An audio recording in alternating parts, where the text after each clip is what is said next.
சிக்கிமில் மீண்டும் ஆட்சி அமைக்கிறது சிக்கிம் கிராந்திகாரி மோர்ச்சா. பாஜக, காங்கிரஸ் ஒரு இடத்தில் கூட முன்னிலை பெறவில்லை.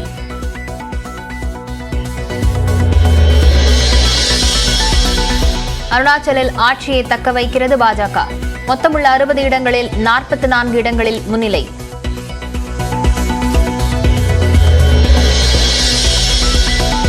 தமிழ்நாட்டில் 36 சுங்கச்சாவடிகளில் இன்று நள்ளிரவு முதல் அமலுக்கு வரும் சுங்க கட்டண உயர்வு. 5 ரூபாய் முதல் 20 ரூபாய் வரை கட்டணம் உயர்த்தப்பட்டுள்ளது.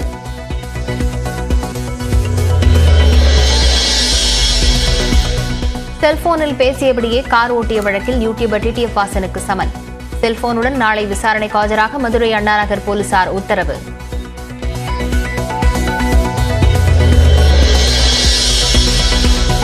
சென்னையில் தொடரும் நாய்க்கடி சம்பவங்கள். கே நகர் பகுதியில் 12ஆம் வகுப்பு மாணவரை கடித்த வளர்ப்பு நாய்.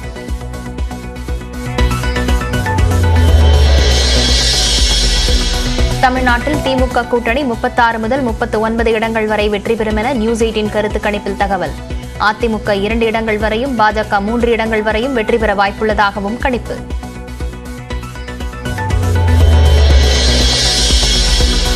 பிரதமர் மோடி தலைமையிலான பாஜக ஆட்சி 3வது முறையும் நீடிக்கும். நியூஸ் 18 நடத்திய தேர்தலுக்கு பிந்தைய மெகா கருத்து கணிப்பு முடிவுகள் வெளியீடு.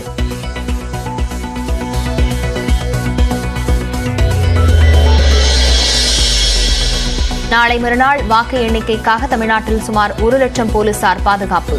ஒவ்வொரு வாக்கு எண்ணிக்கை மையத்திலும் தலா 1000 பேரை நிறுத்த திட்டம்.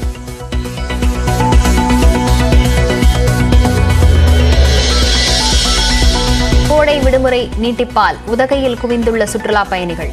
லேசான மழையில் நனைந்தபடி எழில் கொஞ்சம் உதகையின் அழகை கண்டு ரசித்தனர்.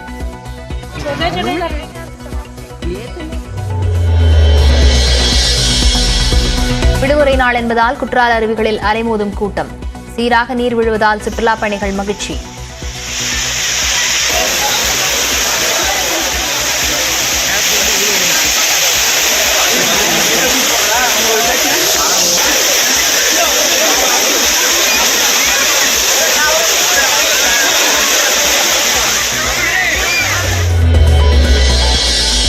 தனது பிறந்த நாளையொட்டி ரசிகர்களை சந்தித்த இளையராஜா.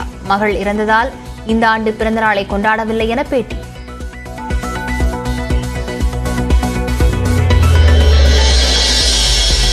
டெல்லியில் தொடரும் தண்ணீர் தட்டுப்பாடு. தண்ணீர் வாகனங்களின் பின்னால் குடங்களுடன் ஓடும் பொதுமக்கள்.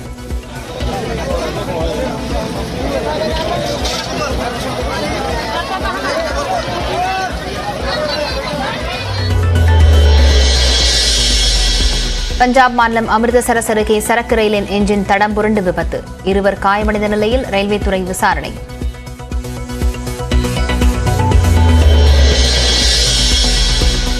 ஓவர் உலகக்கோப்பை பயிற்சி போட்டியில் வங்கதேசத்தை வீழ்த்திய இந்திய அணி. அதிரடியாக விளையாடி அரை சதம் விளாசிய Rishabh bandh.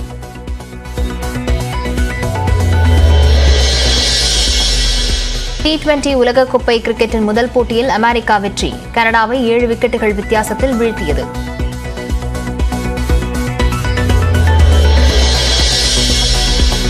Norway classical chess championship தொடரில் தொடர்ந்து வெற்றிகளை குவிக்கும் பிரக்யானந்தா. உலகின் நம்பர் 2 வீரர் ஃபேபியானோ கரோனாவை வீழ்த்தினார்.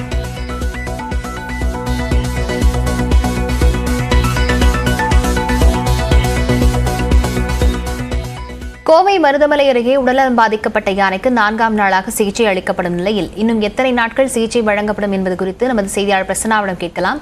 பிரசன்னா, யானையின் உடல்நிலை தற்போது எவ்வாறு இருப்பதா சொல்லப்படுது? குட்டி யானை தேடும் பணி எந்த நிலையில் இருக்கிறது?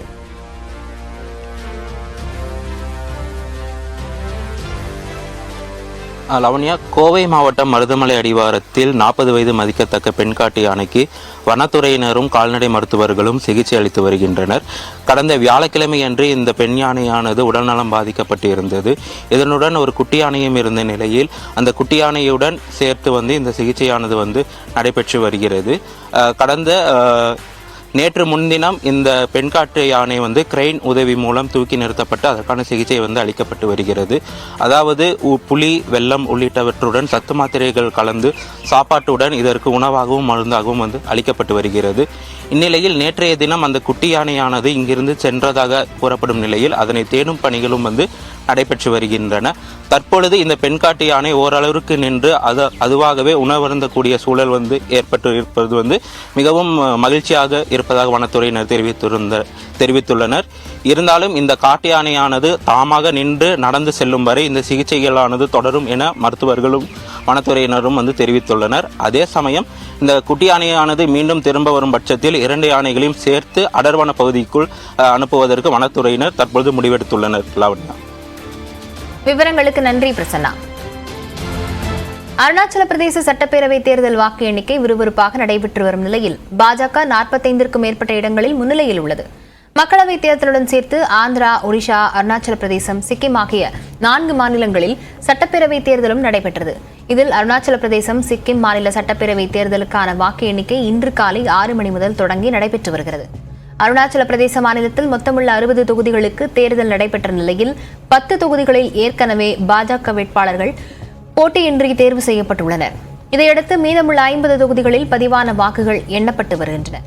இதில் தற்போதைய நிலவரப்படி ஏற்கனவே வென்ற 10 இடங்களையும் சேர்த்து பாஜக 46 தொகுதிகளிலும், தேசிய மக்கள் கட்சி 6 இடங்களிலும் முன்னிலை வகிக்கின்றன. நேஷனலிஸ்ட் காங்கிரஸ் கட்சி 3 இடங்களிலும், அருணாச்சல் மக்கள் கட்சி 3 இடங்களிலும், சுயேட்சை 1 இடத்திலும் முன்னிலையில் உள்ளனர். அருணாச்சல பிரதேசத்தில் ஆட்சி அமைக்க 31 தொகுதிகளில் வெற்றி பெற வேண்டிய நிலையில் பாஜக 45க்கும் மேற்பட்ட தொகுதிகளில் முன்னிலை பெற்றுள்ளது. இதன்படி அருணாச்சல பிரதேசத்தில் பாஜக மீண்டும் ஆட்சி அமைப்பது உறுதியாகியுள்ளது. சிக்கிம் மாநில சட்டப்பேரவை தேர்தலுக்கான வாக்கு எண்ணிக்கை நடைபெற்று வரும் நிலையில் ஆளும் சிக்கிம் கிராந்திகாரி மோர்ச்சா முன்னிலை வகிக்கிறது. சிக்கிம் மாநிலத்தில் மொத்தமுள்ள 32 சட்டப்பேரவை தொகுதிகளுக்கு தேர்தல் நடைபெற்றது. அதில் பதிவான வாக்குகள் பலத்த பாதுகாப்புடன் இன்று எண்ணப்பட்டு வருகின்றன. வாக்கு எண்ணிக்கையில் தற்போது சிக்கிம் கிராந்திகாரி மோர்ச்சா 31 தொகுதிகளில் முன்னிலை வகிக்கிறது. சிக்கிம் ஜனநாயக முன்னணி கட்சி 1 தொகுதியில் முன்னிலையில் உள்ளது. பாஜக, காங்கிரஸ் உள்ளிட்ட மற்ற கட்சிகள் 1 தொகுதியில் கூட முன்னிலை பெறவில்லை. சிக்கிம் மாநிலத்தில் ஆட்சி அமைக்கும் 17 இடங்களில் வெற்றி பெற வேண்டிய நிலையில் ஆளும் சிக்கிம் கிராந்திகாரி மோர்ச்சா 31 இடங்களில் முன்னிலையில் உள்ளது. இதன் மூலம் வரலாற்று வெற்றியை பெற்று அக்கட்சி சிக்கிமில் ஆட்சியை தக்க வைக்கிறது.